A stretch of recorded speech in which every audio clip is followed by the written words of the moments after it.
Today we're going to be talking about the first 5 pieces of dive gear that you should buy.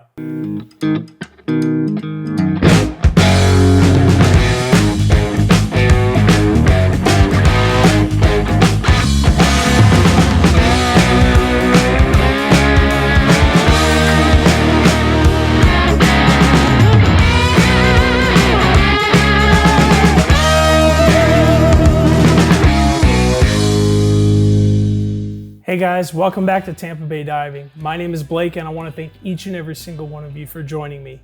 Before we get started, dive down and hit that like button, hit the subscribe button, and leave me a comment to let me know what were the first 5 pieces of dive gear that you bought when you were starting out. I'd also like to say that this is not a sponsored video in any way. All the dive gear that you're going to see here, I bought and paid for with my own money before I ever had a YouTube channel.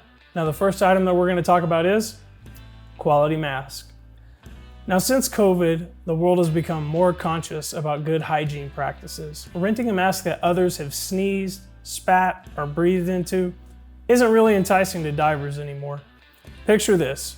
We're on an open water course and we're getting ready to get in the water and you see me sneeze into the mask, or believing the common myth that if I spit onto the interior of the lens and I rub it in, that somehow will contribute to significant fog reduction. It's just not so, and it's disgusting. And the second reason is fit. If you're renting a mask, the next dive shop or resort you go to may not have a mask that properly fits you. And if you're diving without a mask that doesn't fit you well, that could lead to leaks or increased pressure, which could cause headaches. And take it from someone with experience, a headache underwater or on a dive boat is about 10 times more uncomfortable than on dry land. So the second piece of dive gear that you should purchase for yourself is Snorkel. So just like a mask, hygiene is one of the most important reasons here. And if you're always renting or borrowing a snorkel, you never know how many mouths have been on it, how much saliva has been on it, or in some cases, may still be on it or in it. Dive operators should be cleaning their rental gear after each and every single use, but sometimes you just don't know. Also, you want to make sure it's fully operational. If there are any little cracks or tears in the silicone or in the frame, then the snorkel's probably going to constantly flood. And a snorkel that's constantly flooding is about as useful as a screen door on a submarine. So do yourself a favor and buy a snorkel. It's one of the most inexpensive pieces of dive gear that you'll ever purchase, so don't skimp out, go ahead and get it. So items number 3 and 4 go hand in hand together, or in this case, foot and foot. So we're going to do them at the same time. And you guessed it, fins and booties. So here we come back to fit and comfort. Ask anyone who is on their feet all day for work. Comfortable footwear is an essential tool. It's no different in diving.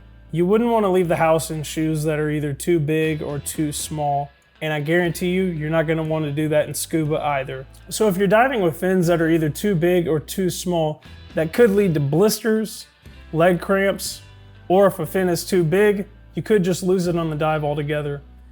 Any of those are going to equal the end of the dive, which in turn costs money. Remember, there's no refund once the boat's left the dock. Now the 5th piece of gear that we're going to talk about is a dive computer. Now in your open water course, you'll learn how to read dive tables and an SPG. But the world is becoming a computerized place, and that includes underwater as well. You should have your own dive computer because it's a piece of gear that you should always know how to operate.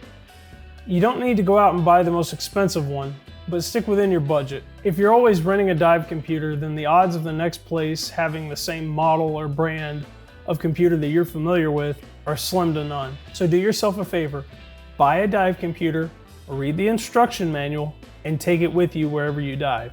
Did I mention read the instruction manual? So I know we said the first 5 pieces of dive gear that you should buy, but I just couldn't complete this video without including an SMB and a DSMB.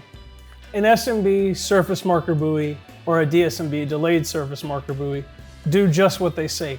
They mark your position on the surface. The only difference is a delayed surface marker buoy, you can launch from depth. They help make you more visible, and they may just save your life from crazy boaters or if you're ever lost at sea. And surprisingly, not a lot of dive operators rent these out to their students. But do us a favor, if you're a dive operator and you actually rent your students an SMB or a DSMB, let us know down in the comments section so if our viewers are ever in the area, they can go to you. Well guys, that's all the time that we have for today, but do me a favor, dive down, hit that like button, hit the subscribe button, and leave us a comment. Let me know, what were the first 5 pieces of dive gear that you purchased? Now that you're an advanced diver, would you do it any differently? And what type of gear would you recommend to new divers just getting into the sport? I'll be back next week with another video, but until then, plan your dive and dive your plan.